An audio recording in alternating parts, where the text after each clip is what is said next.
Hello traders, this is Bhuvaneshwaran. நாளைக்கு MidcpNifty யோட expiry Monday. So MidcpNifty வந்து எந்த மாதிரி ட்ரேட் ஆகிறதுக்கான வாய்ப்பு இருக்குது அப்படிங்கிறத இப்போ பார்ப்போம். இப்போது நான் MidcpNifty யோட சார்ட் வச்சுருக்கேன். 15 minutes டைம் ஃப்ரேம் வந்து வச்சுருக்கேன். ஸோ ஆல்ரெடி நம்ம அந்த ட்ரெண்ட் லைன் வந்து ட்ரா பண்ணியிருந்தோம். மார்க்கெட் வந்து ஒரு பிரேக் அவுட் கொடுத்துருக்கு பாருங்கள். ஸோ இந்த இடத்துல மார்க்கெட் வந்து ஆல்ரெடி ஒரு பிரேக் அவுட் கொடுத்துட்டு தான் மேலே போயிருக்கு. ஆனால் இந்த இடத்துல நமக்கு கேப் வந்து நிறையாவே இருக்குது. ஸோ இந்த லைனை நீங்கள் எக்ஸ்டெண்ட் பண்ணீங்க அப்படின்னா ஸோ இதை திரும்ப ரீடெஸ்ட் பண்ணுறதுக்கான வாய்ப்பு அப்படிங்கிறது வந்து ரொம்பவே அதிகமாக இருக்குது. சரியா, இந்த ட்ரெண்ட் லைனை திரும்ப ரீடெஸ்ட் பண்ணுறதுக்கான வாய்ப்பு அப்படிங்கிறது வந்து ரொம்ப அதிகமாக இருக்குது. ஸோ இது வந்து ஒரு ஃபேக்டர். ரெண்டாவது, ஸோ இந்த லெவலில் பார்த்தீங்கன்னா இதுவும் வந்து உங்களுக்கு பிரேக் அவுட் ஆகிருக்கிறது ஓரளவு தெரியும் பாருங்கள். மார்க்கெட் பாருங்கள், இதுக்கு கீழே வந்து க்ளோசிங் வைக்கல, இந்த ட்ரெண்ட் லைனுக்கு கீழே க்ளோசிங் அப்படிங்கிறது வைக்கல. ஆனால் லாஸ்ட் 15 minutes கேண்டில் வந்து பார்த்தீங்க அப்படின்னா ஃப்ரைடே அப்போது இது வந்து நல்ல ஒரு ஸ்ட்ராங்கான க்ளோசிங் அப்படிங்கிறது இந்த இடத்துல வச்சுருக்கு. ஸோ நாளைக்கு மார்க்கெட் ஓப்பன் ஆகும்போது ப்ரீ மார்க்கெட்டில் எந்த மாதிரி இருக்குது, கேப் அப்பில் ஓப்பன் ஆகுதா இல்லை கேப் டவுனில் ஓப்பன் ஆகுதா அப்படிங்கிறத பார்த்துட்டு அதுக்கு தகுந்த மாதிரி உங்களோட ட்ரேடிங்கை வந்து நீங்கள் வச்சுக்கோங்க. எது வந்து மேஜர் சப்போர்ட்டாக இருக்கலாம், எது ரெசிஸ்டன்ஸாக இருக்கலாம் தெரிஞ்சுக்கிட்டிங்கன்னா ஸோ அதுக்கு தகுந்த மாதிரி உங்களோட ட்ரேடிங்கை வந்து நீங்கள் வச்சுக்கலாம். ஸோ மேலே வந்து எது ரெசிஸ்டன்ஸாக இருக்கலாம் அப்படின்னு பார்த்தீங்கன்னா இந்த ஒரு பேட்டர்ன் வந்து இப்படி ஃபார்ம் ஆகுது பாருங்கள். ஸோ இந்த ட்ரெண்ட் லைன் தெரியுதா? ஸோ இப்படி ஒரு பேட்டர்ன் ஃபார்ம் ஆகுது. அப்போது நமக்கு ஆல்ரெடி இந்த ரேஞ்சை வந்து மார்க்கெட் வந்து பிரேக் பண்ணிடுச்சு. சரியா, இந்த லெவலில் பிரேக் பண்ணி கீழே க்ளோசிங் வச்சிருச்சு. சப்போஸ் மார்க்கெட் வந்து இப்படி ட்ராவல் ஆகுதுன்னு வச்சுக்கோங்களேன், இப்படி மேலே போகுது இல்லை ட்ராவல் ஆகுது அப்படின்னா இந்த ட்ரெண்ட் லைனில் ரெசிஸ்டன்ஸாக ஆக்ட் ஆகி மார்க்கெட் திரும்ப ரிவர்ஸ் ஆகிறதுக்கு வாய்ப்பு இருக்குது. இதை வந்து ஸ்ட்ராங்காக பிரேக் பண்ணால் மட்டும்தான் நீங்கள் அப்சைடு பற்றி நீங்கள் யோசிக்கணும். அதாவது இதை பிரேக் பண்ணால் மட்டும்தான், இந்த ரெசிஸ்டன்ஸ் லைனை பிரேக் பண்ணால் மட்டும்தான் நீங்கள் மார்க்கெட் லாங் சைடு போகுது, அப் சைடு போகுது, லாங் பொசிஷன் எடுக்கலாம் அப்படிங்கிறத பற்றி நீங்கள் யோசிக்கலாம். பட் இதுக்குள்ளேயே ட்ராவல் ஆகுது அப்படின்னா திரும்ப இதை வந்து ரெசிஸ்டன்ஸாக ஆக்ட் ஆகி மார்க்கெட் வந்து திரும்ப கீழே வரதுக்கு தான் ட்ரை பண்ணும். மோஸ்ட்லி பார்த்தீங்கன்னா மார்க்கெட் கீழே இறங்கிறதுக்கான வாய்ப்பு அப்படிங்கிறது வந்து அதிகமாக இருக்குது. பெரிய அளவில் கேப் அப் ஓப்பன் ஆகி இதுக்கு மேலெல்லாம் ட்ரேட் ஆனால் மட்டும்தான் பார்த்தீங்கன்னா திரும்ப மார்க்கெட் வந்து மேலே போகும். ஆனால் மோஸ்ட்லி பார்த்தீங்கன்னா இதெல்லாம் ரீடெஸ்ட் பண்ணிவிட்டு மேலே ஏறதுக்கு தான் அதிகமான வாய்ப்பு இருக்குது. ஸோ மார்க்கெட் வந்து மோஸ்ட்லி இறங்குறதுக்கான வாய்ப்பு அப்படிங்கிறது வந்து அதிகமாக இருக்குது. நீங்களும் உங்களோட ஓன் அனாலிசிஸ் அப்படிங்கிறத வந்து இந்த மாதிரி பண்ணி பாருங்கள். சரி, கீழே சப்போஸ் இறங்குனுச்சு அப்படின்னா இந்த ட்ரெண்ட் லைன் சொல்லிட்டோம். மேஜராக எது வந்து உங்களுக்கு சப்போர்ட்டாக இருக்கும் அப்படின்னு பார்த்தீங்கன்னா இந்த பிளேஸ் பாருங்கள். ஸோ இந்த ரேஞ்ச், அதாவது 10,980 கிட்டத்தட்ட நீங்கள் 11,000 கூட வச்சுக்கலாம். மார்க்கெட் வந்து கீழே வந்துச்சு அப்படின்னா 11,000 கிட்ட வரும்போது ஒரு நல்ல சப்போர்ட் எடுக்கும். இந்த பாயிண்ட்டை வந்து கரெக்டாக நோட் பண்ணிக்கோங்க. எந்த இடத்துல ட்ராப் பண்ணியிருக்கேன்னு பார்த்துக்கோங்க. இந்த ரேஞ்சை வந்து நீங்கள் மார்க் பண்ணிக்கோங்க. மார்க்கெட் சப்போஸ் கீழே பெருசாக ஃபால் ஆனிச்சு அப்படின்னா இந்த 11,000 கிட்ட வரும்போது இதுக்கிட்ட சப்போர்ட் எடுக்கிறதுக்கான வாய்ப்பு அப்படிங்கிறது வந்து நிறையவே இருக்குது. இதில் சப்போர்ட் ஆகிட்டு கூட மேலே போகலாம். ஸோ இப்படி கீழே இறங்குது அப்படின்னா இதில் சப்போர்ட் எடுத்துகிட்டு மேலே திரும்ப வந்து சைட்வேஸில் போகலாம், இல்லைனா மேலே கூட ஏறலாம். சரியா, அப்படி இல்லை இதை ஸ்ட்ராங்காக பிரேக் பண்ணிடுச்சு அப்படின்னா ஃபர்தராக பார்த்தீங்கன்னா ஒரு பெரிய ஃபால் வரும். ஆனால் பெருசாக வந்து இதை பிரேக் பண்ணாது. பிரேக் பண்ணால் தான் பார்த்தீங்கன்னா அதுக்கு அடுத்தது ஃபால் வரும். ஆனால் மோஸ்ட்லி இதில் சப்போர்ட் எடுக்கிறதுக்கான வாய்ப்பு தான் பார்த்தீங்கன்னா ரொம்ப அதிகமாக இருக்குது. இருந்தாலும் மார்க்கெட்டில் நம்ம எதையும் கன்ஃபார்மாக சொல்ல முடியாது. இதை பிரேக் பண்ணவே பண்ணாது, இல்லை இதை உடைக்காது அப்படின்லாம் சொல்ல முடியாது. இன்கேஸ் அதெல்லாம் இதே மாதிரி எல்லாருமே நினச்சாங்க இதை வந்து பிரேக் பண்ணவே பண்ணாது, ப்ராப்பராக நம்ம ஸ்டாப் லாஸ் போட்டு ட்ரேட் பண்ணலாம் அப்படின்னு நினச்சாங்கன்னா அந்த இடம் பிரேக் ஆகும்போது பெரிய ஃபாலுங்கிறது வந்து நடக்கிறதுக்கு வாய்ப்பு அதிகமாக இருக்கும். அதனால் நீங்கள் நெக்ஸ்ட் இதுக்கான சப்போர்ட் எது, நெக்ஸ்ட் இதுக்கான ரெசிஸ்டன்ஸ் எதுன்னு ப்ராப்பராக அனலைஸ் பண்ணிவிட்டு அதுக்கு தகுந்த மாதிரி உங்களோட ட்ரேடிங் செட்டப்பை வந்து வச்சுக்கோங்க. மார்க்கெட் மேலே ஏறிச்சு அப்படின்னா இந்த ரேஞ்ச் வந்து ரெசிஸ்டன்ஸாக இருக்கும். சப்போஸ் மார்க்கெட் கீழே வந்துச்சு அப்படின்னா இந்த லெவல் வந்து நமக்கு சப்போர்ட்டாக இருக்கும்.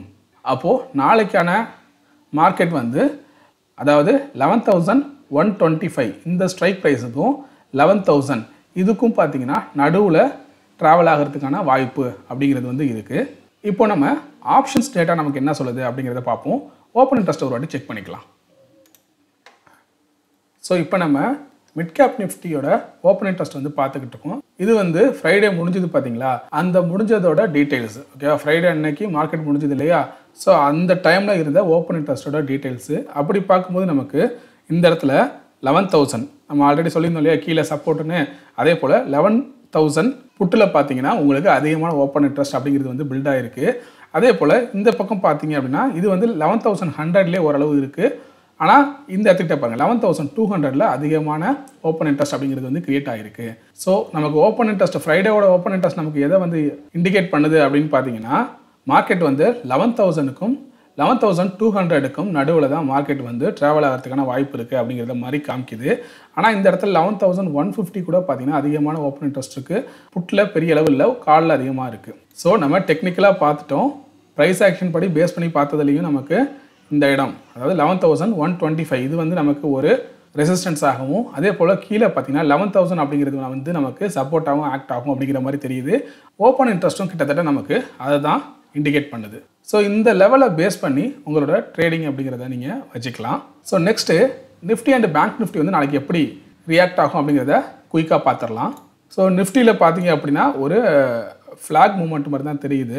ஸோ இந்த இடத்துல பார்த்தீங்க அப்படின்னா ஒரு சேனலுக்குள்ளே தான் இது வந்து ட்ரேட் ஆகிட்டுருக்கு. சரியா? ஸோ இந்த சேனலுக்குள்ளே தான் இது வந்து ட்ரேட் ஆகிட்டுருக்கு. ஸோ இது வந்து ஸ்ட்ராங்காக இந்த சேனல் வந்து ஸ்ட்ராங்காக பிரேக் இதை வந்து நீங்கள் எக்ஸ்டெண்ட் பண்ணி கூட இப்படி வச்சுக்கோங்க. இந்த சேனல் வந்து அப் சைடில் ஸ்ட்ராங்காக பிரேக் ஆகுதா இல்லை டவுன் சைடில் ஸ்ட்ராங்காக பிரேக் ஆகுதான்னு பார்த்துக்கோங்க. இது எந்த சைடு பிரேக் ஆகுதோ அதுக்கு தகுந்த மாதிரி உங்களோட ட்ரேடிங்கை வந்து நீங்கள் வச்சுக்கோங்க. அதே போல் இந்த ஒரு ட்ரெண்ட் லைன் தெரியுது பாருங்கள். இதை வந்து நம்ம அப்படி ஃபார்ம் பண்ணி பார்க்கும்போது மார்க்கெட் வந்து ஒவ்வொரு டைம் இதுக்கிட்ட சப்போர்ட் எடுத்துருக்கு பாருங்கள். இந்த இடம் வந்து ரெசிஸ்டன்ஸ் ஆக்ட் ஆகிருக்கு. இதை பிரேக் பண்ணதுக்கப்புறம் திரும்ப கீழே வந்தப்போ இது சப்போர்ட்டு, திரும்ப மேலே போயிட்டு கீழே வந்தப்போ சப்போர்ட்டு, திரும்ப மார்க்கெட் மேலே போய் இதே இடத்துல கரெக்டாக வந்து க்ளோசிங் வச்சிருக்கு. இதை வந்து பிரேக் பண்ணிச்சு அப்படின்னா ஃபர்தராக வந்து ஒரு நல்ல ஃபால் வரும். நம்ம ஆல்ரெடி சொல்லியிருந்தோம் மார்க்கெட் ஃபர்தராக ஃபால் வந்துச்சு அப்படின்னா இதுக்கு வந்து இந்த பாயிண்ட்டு 22,080 ஓகேவா, இந்த ரேஞ்ச் வந்து பார்த்தீங்கன்னா ஒரு சப்போர்ட் லெவலாக இருக்கும். இதுவே மேலே பிரேக் பண்ணிச்சு அப்படின்னா ஃபர்தராக மார்க்கெட் வந்து மேலே போகிறதுக்கான வாய்ப்பு இருக்குது. ஆனால் மோஸ்ட்லி கீழே பிரேக் பண்ணுறதுக்கான வாய்ப்புங்கிறது வந்து அதிகமாக இருக்குது. கீழே பிரேக் பண்ணிச்சு அப்படின்னா இந்த லெவல் வந்து நமக்கு சப்போர்ட்டாக இருக்கும். நெக்ஸ்ட்டு பேங்க் நிஃப்டியை பார்க்கலாம். இப்போ பேங்க் நிஃப்டிலையும் பார்த்தீங்கன்னா 15 மினிட்ஸ் டைம் ஃப்ரேம் வச்சுருக்கேன். பேங்க் நிஃப்டியில் கீழே வந்து ஒரு சப்போர்ட் வந்து ஃபார்ம் ஆகிறது உங்களால் பார்க்க முடியும். ஸோ இந்த இடத்துல பாருங்கள், இதை நான் ட்ரா பண்ணுறேன். ஸோ இந்த இடத்த பாருங்கள், இந்த இடத்துல சப்போர்ட் எடுத்துக்கு, தென் இந்த இடம், அதுக்கப்புறம் இங்கே, அதுக்கப்புறம் இந்த இடத்துல, அதுக்கப்புறம் இங்கே. ஸோ ஒவ்வொரு டைமும் பார்த்தீங்கன்னா இந்த ரேஞ்ச் வந்து சப்போர்ட்டாக ஆக்ட் ஆகுது. ஸோ மார்க்கெட் வந்து இங்கே ட்ரேட் ஆகிட்டு இருக்கு. சப்போஸ் கீழே வந்துச்சு அப்படின்னா பேங்க் நிஃப்டி இந்த இடத்துல இதை வந்து எக்ஸ்டெண்ட் பண்ணிக்கோங்க இந்த லைனை. பேங்க் நிஃப்டி இந்த இடத்துக்கிட்ட வந்ததுக்கப்புறம் இங்கே வந்து சப்போர்ட் எடுக்கிறதுக்கான வாய்ப்பு அப்படிங்கிறது வந்து ரொம்பவே அதிகமாக இருக்குது. சரியா? சரி, பேங்க் நிஃப்டி மேலே போணுச்சு அப்படின்னா எப்போ நம்ம லாங் பொசிஷன் போகலாம் அப்படின்னா இந்த ட்ரெண்ட் லைனை எப்போ பிரேக் பண்ணுதோ இதை வந்து ட்ரா பண்ணிக்கோங்க. தெரியுது இல்லையா?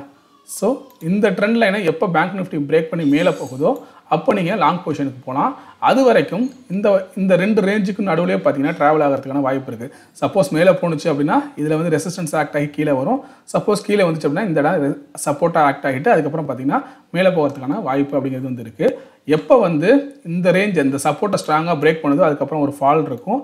அதே போல் இந்த ரேஞ்சை ஸ்ட்ராங்காக பிரேக் பண்ணி க்ளோசிங் வச்சுது அப்படின்னா மார்க்கெட் வந்து அப்சைட் போகிறதுக்கான வாய்ப்பு அப்படிங்கிறது வந்து இருக்குது. ஸோ நம்ம 3 இன்ஸ்ட்ருமெண்ட்டும் பார்த்துட்டோம். Nifty, bank Nifty, mid cap Nifty மூணுத்துலேயுமே மார்க்கெட் வந்து கொஞ்சம் டவுன் சைடு வரதுக்கான வாய்ப்பு அப்படிங்கிறது தான் பார்த்திங்கன்னா நமக்கு அதிகமாக தெரியுது. அதே போல் பேங்க் நிஃப்டியில் பாருங்கள், இந்த கடைசியாக அந்த ஃப்ரைடே நடந்ததே பார்த்தீங்கன்னா மார்க்கெட் வந்து lower high lower low formation தான் பார்த்தீங்கன்னா வச்சுக்கிட்டு இருக்கு. இந்த இடத்துல பாருங்கள், high low, then lower high lower low, lower high lower low, இப்படி தான் வந்துட்டுருக்கு. ஸோ மார்க்கெட் வந்து ஒரு டவுன் சைடுக்கான ஒரு மூவ்மெண்ட் தான் நமக்கு தெரியுது. ஆனால் ஓவர் த நைட் அப்படிங்கிறது வந்து எது வேணாலும் மாற்றம் இருக்கலாம். அதனால் ப்ரீ மார்க்கெட் ரிப்போர்ட்டில் மார்க்கெட் எந்த இடத்துல ஸ்டார்ட் ஆகுது அப்படிங்கிறத பார்த்துக்கிட்டு அதுக்கு தகுந்த மாதிரி உங்களோட ட்ரேடிங்கை வந்து நீங்கள் வச்சுக்கோங்க. ஸோ இந்த வீடியோ உங்களுக்கு பிடிச்சிருந்துச்சு அப்படின்னா லைக் பண்ணுங்கள், உங்கள் ஃப்ரெண்ட்ஸ்க்கும் ஷேர் பண்ணுங்கள். உங்களுக்கு ஏதாவது சந்தேகங்கள் இருந்தால் கமெண்ட் பண்ணுங்கள். மறக்காமல் சப்ஸ்கிரைப் பண்ணுங்கள். தேங்க்யூ.